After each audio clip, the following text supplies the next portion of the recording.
What if the woman smiling in every single photo was quietly drowning and nobody noticed for years?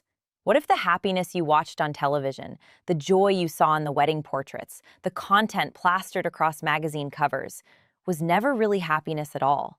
What if it was something far more complicated, far more painful, and far more carefully constructed than any of us were allowed to see? That is the question we are asking today.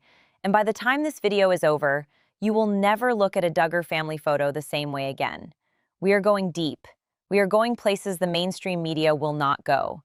And we are going to talk about Kendra Caldwell Duggar and the story that has been hiding in plain sight since the very beginning.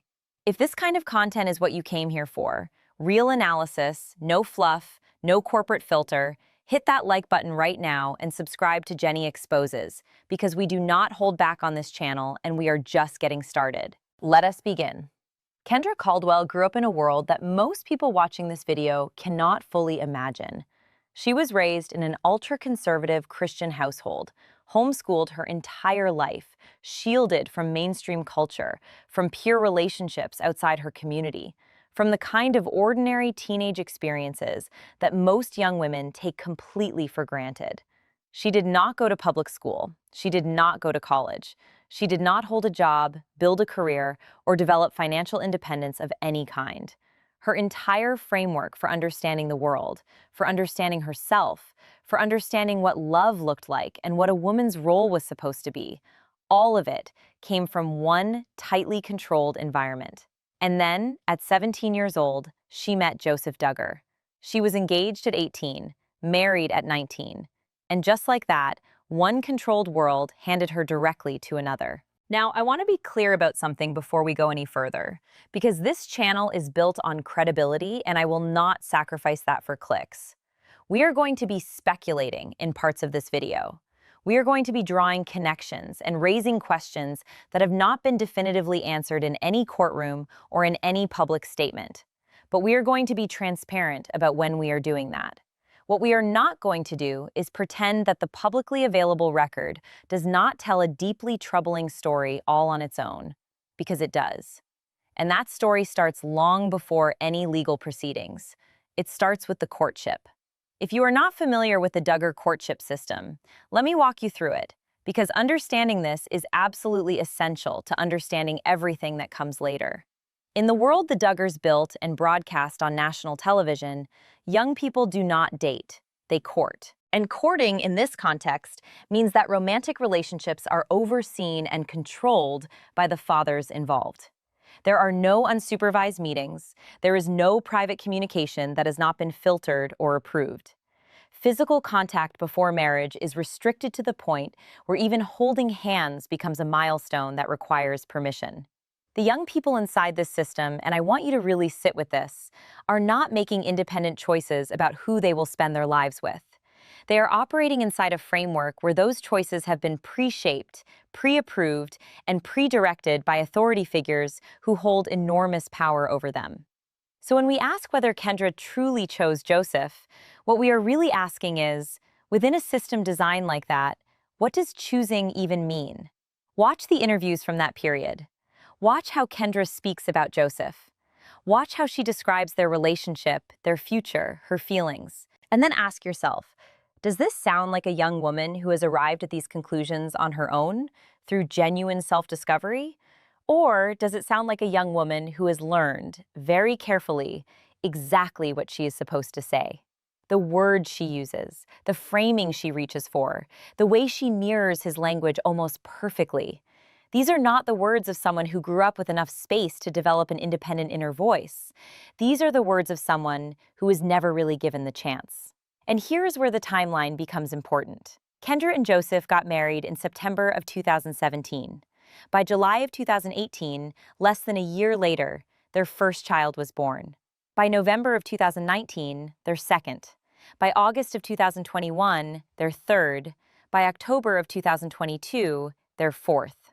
4 children in 5 years, 4 pregnancies, 4 recoveries, 4 newborns demanding around-the-clock attention and energy from a woman who, let us remember, has no independent income, no career to return to, no educational credentials to fall back on, and no family support system that exists outside the very community that shaped her in the first place.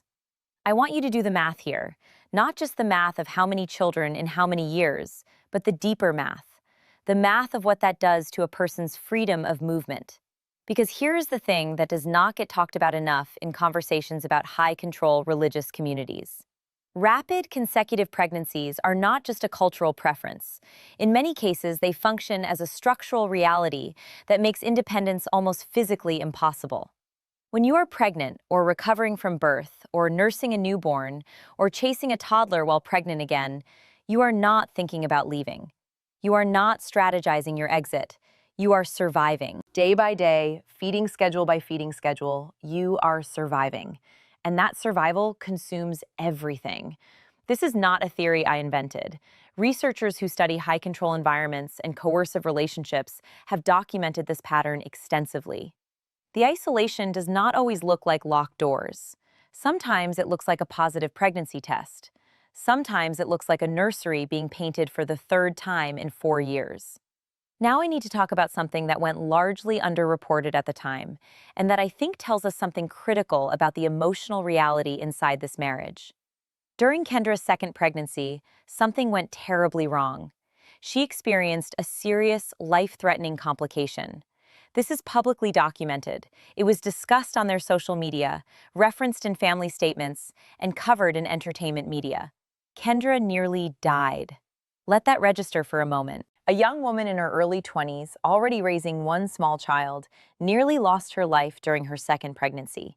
And what was the public response from Joseph? Measured, contained, carefully worded in the language of faith and gratitude. Which, to be fair, is the only emotional vocabulary he had ever been given either. But here's the question that stays with me, and I suspect it will stay with you too. What does it feel like to have your body in crisis, to be genuinely frightened for your own life, and to be doing that inside a relationship where the emotional architecture was never built around your needs? Where was your voice never the loudest in the room? Where the framework you were handed from childhood taught you that your role was to endure, to submit, to trust, and to be grateful? What does it feel like to almost die, and to not quite be allowed to fully process how terrifying that was? These are not rhetorical questions. These are the questions that sit at the center of Kendra's story. And they matter not because we are here to condemn Joseph Duggar, not because we have access to the private reality of their marriage, but because patterns like these do not emerge from nowhere. They emerge from systems. They emerge from structures that were built, brick by brick, long before Kendra ever walked down the aisle. And that brings us to what is arguably the most important point in this entire video. Because here's the thing that nobody, and I mean almost nobody in the mainstream coverage of this family is willing to say out loud. The conflict that eventually made its way into legal territory did not begin in a courthouse. It did not begin with a filing or a petition or a hearing date.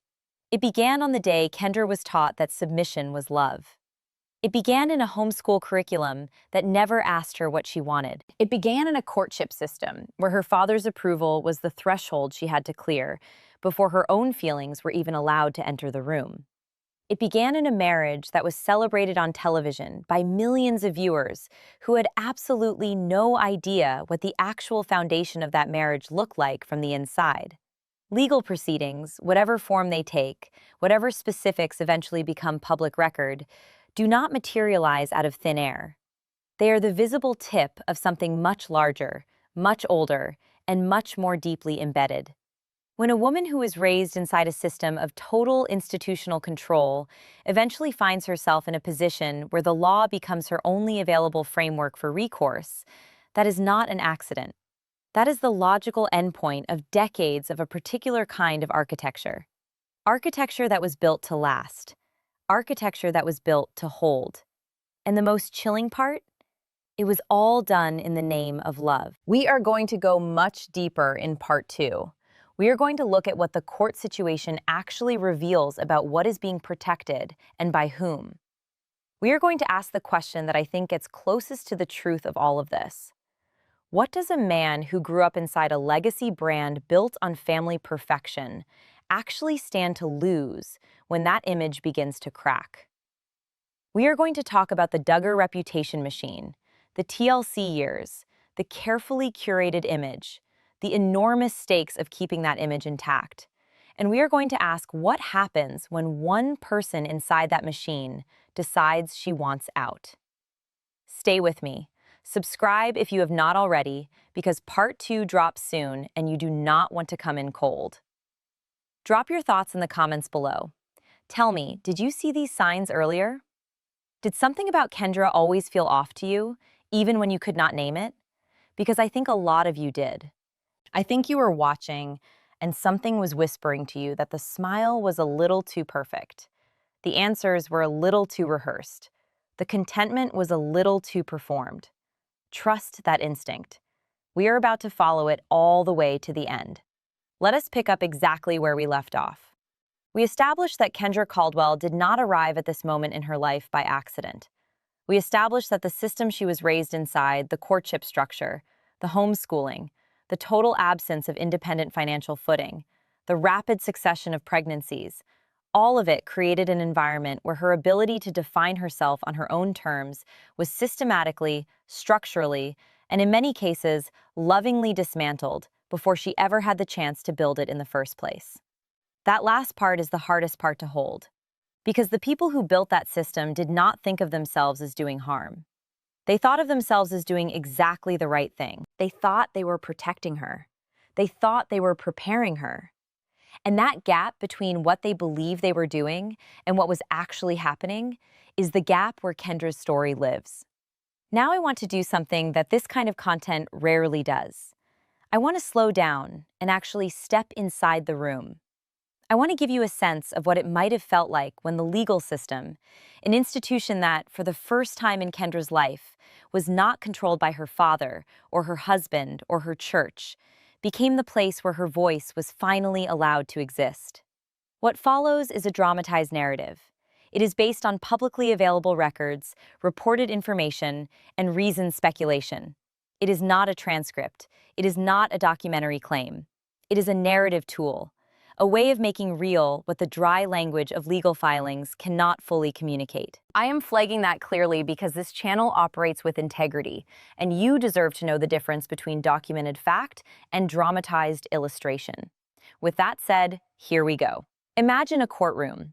Not a dramatic television courtroom with packed galleries and shouting attorneys. A real one. Fluorescent lights, the smell of old carpet and recycled air. A woman sitting at a table in clothes that are probably a little more formal than anything she would normally choose, because someone told her this is what you wear when you want to be taken seriously. She has spent her entire adult life being told what to wear, what to say, how to sit, how to present herself to the world. And now she is sitting in a room where, theoretically, none of that applies, where the rules are different, where the authority in the room is not filtered through a religious framework or a family hierarchy, or a marital structure designed to prioritize someone else's comfort above her own clarity. The judge looks at her and asks a simple question. Do you understand your rights in this proceeding? And her attorney, this person who exists purely to advocate for her, which may be one of the first purely one-sided advocates she has ever had in her life, says something that cuts right to the heart of everything. Your Honor, my client has spent her entire adult life being told what her rights are by someone else. We ask the court's patience. Opposing counsel objects. Relevance. Overruled. I want to hear this. Pause. Just sit in that pause for a moment. Because that overruled, that simple, procedural, utterly routine legal word represents something that has almost never happened in Kendra's world. Someone with authority looked at the attempt to silence her and said, "No, not here. Not in this room. Here, we listen." What would Kendra say if she finally had a microphone? What would come out first, the grief or the relief? Would she even know where to begin after years of learning that beginning was not her place? I think about that question a lot. I think a lot of us who have watched this family from the outside, who have always sensed that something was not quite adding up, think about that question too. Now let us pivot, because in order to fully understand this story, we cannot only look at Kendra. We have to look at Joseph. Not to defend him, I want to be very direct about that, but because understanding what he stands to lose is essential to understanding why any of this escalated to where it did. And this is where the Duggar story gets genuinely fascinating from a psychological and sociological standpoint. Joseph Duggar did not choose his circumstances any more than Kendra chose hers. He was born into one of the most famous, ultra-conservative Christian families in American television history. 19 Kids and Counting ran on TLC for years. It was a ratings powerhouse. It built a brand. And that brand was built on a very specific promise to its audience, that it was possible to live a radically countercultural life defined by faith, family, purity, and joy. And that this life was not only sustainable, but beautiful. The Duggar family was the proof of concept. They were the living advertisement for an entire worldview. And Joseph was part of that advertisement. His courtship was filmed. His wedding was filmed. His early married life was filmed. Every milestone, every announcement, every carefully selected moment of domestic happiness was offered up to an audience of millions who had been consuming this family's image for years. He grew up not just inside a family, he grew up inside a brand. And brands have rules. Brands have stakes. Brands have an enormous amount to lose when the story they have been telling starts to develop contradictions. So when we ask what Joseph is really protecting, I do not think the answer is simple. I think it is layered in ways that he may not even be fully conscious of. There is the obvious layer: privacy, finances, custody, the practical stakes of any legal dispute. But underneath that, I think there is something older and heavier. There is the weight of a legacy. There is the image of the Duggar name already severely damaged by the legal situation involving his brother Josh, a situation that nearly destroyed the family's public standing entirely. There is the question of what it means to be a Duggar man in a post-TLC world, where the audience that once adored you has largely moved on, and the remaining observers are watching with very different eyes than they had 10 years ago. When the image starts to crack, and it is cracked significantly, for this family, the instinct to protect what remains becomes almost primal. Not because the image is worth protecting, but because for people who were raised inside it, the image and the self have become almost indistinguishable. To admit that the marriage was something other than what was presented is not just a personal admission. It is an existential one. It calls into question every choice, every value, every sacrifice that was made in service of that presentation. And that is a level of reckoning that most people, regardless of their background, regardless of their faith, will fight very hard to avoid. This is not unique to the Duggars. This is human. But the scale of the Duggar public identity and the specific ideology it was built to represent makes the stakes uniquely high. Because if Kendra's story becomes fully visible, if the public is forced to reckon with what life actually looked like inside that marriage, it does not just reflect on Joseph. It reflects on the entire framework. The courtship system, homeschooling, the purity culture, the submission theology, all of it comes under examination. And there are a lot of people, not just in this family, but across this entire subculture, for whom that examination is genuinely threatening. That is the context. That is what is actually at stake. And that is why this story matters beyond celebrity gossip, beyond reality TV drama, beyond the kind of content that trends for a week and then disappears. This story is a window into something that affects real families, real women, real children, people who will never be on television and whose stories will never get a YouTube video. Kendra's visibility is, in a strange way, a gift to all of them. Because when her story gets examined, their stories get examined too. Now, let us talk about where this goes from here, because I know that is what you are really here for. I am going to give you 3 possible trajectories, 3 ways this situation could realistically unfold based on everything we have covered. And then I want to hear from you, because this community is sharp and I genuinely value what you bring to these conversations. The first possibility is what I would call the quiet settlement. This is the most common outcome in high-profile legal disputes involving families with significant public image concerns. Both sides agree to terms that are never made public. A confidentiality clause is signed, and the story effectively goes underground. Kendra gets some resources, arrangements, protections, but the full truth never becomes part of the public record. Joseph's image sustains some damage, but recovers over time, especially within the specific community that still supports this family. The story fades, life continues, and somewhere, behind closed doors, Kendra starts the very slow, very difficult process of figuring out who she actually is when no one is watching. The second possibility is escalation and exposure. The legal process does not settle quietly. Documents become public. Testimony becomes public. Details emerge that force a much broader reckoning, not just with this marriage, but with the institutions that created it. This is the outcome that I think the people around Joseph fear most, not because of what it does to him specifically, but because of what it does to the larger ecosystem. When one high-profile case cracks open, it creates permission for others. It establishes a vocabulary. It makes visible something that was invisible before. And once something is visible, it cannot be made invisible again. The third possibility is the one I find most interesting, and honestly, the one I find most hopeful. Kendra's own transformation. Not as a legal outcome, but as a human one. Because regardless of what happens in any courtroom, what we are watching in real time is a woman who spent the first decade of her adult life defined entirely by her relationship to other people's needs and other people's visions for her future. Slowly, painstakingly, at enormous personal cost, beginning to locate herself.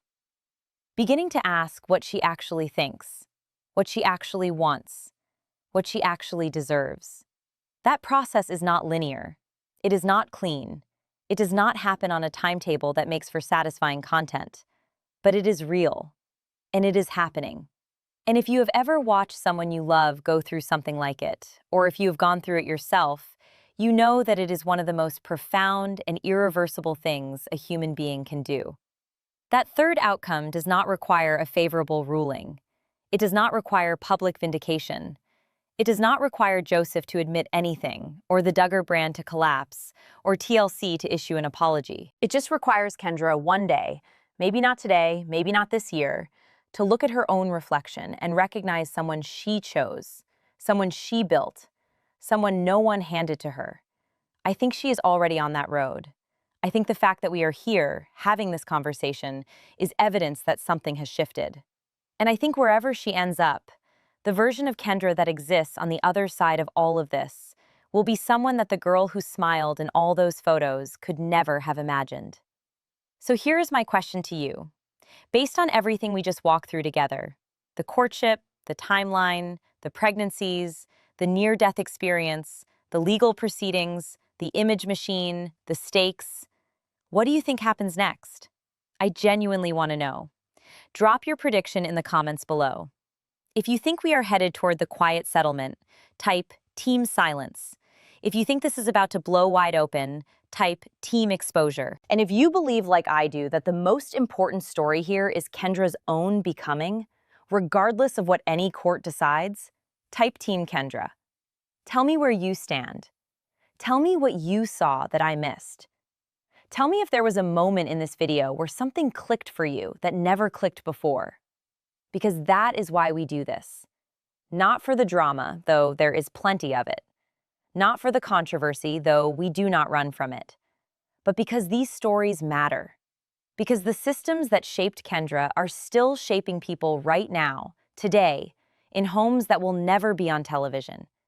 And the least we can do is look directly at them. If this video reached you, if it made you think, made you feel something, made you see something you had not seen before, please share it. Not for the algorithm, though I will be honest, the algorithm does bury this kind of content and shares genuinely help. Share it because someone in your life might need to watch it, someone who is in their own version of this story and does not yet have the language for what they are living. Sometimes the right video at the right moment changes things. Be that person for someone. Subscribe to Jenny Exposes if you are not already here. Hit the notification bell so you are first when Part 3 drops, and yes, Part 3 is coming. And we are going inside the actual court documents in a way that this channel has never done before. We are going to get granular. We are going to get specific. And we are going to keep pulling on this thread until the full picture is visible. Thank you for being here. Thank you for watching all the way to the end. That tells me something about you. It tells me you are someone who does not settle for the surface. Neither do we.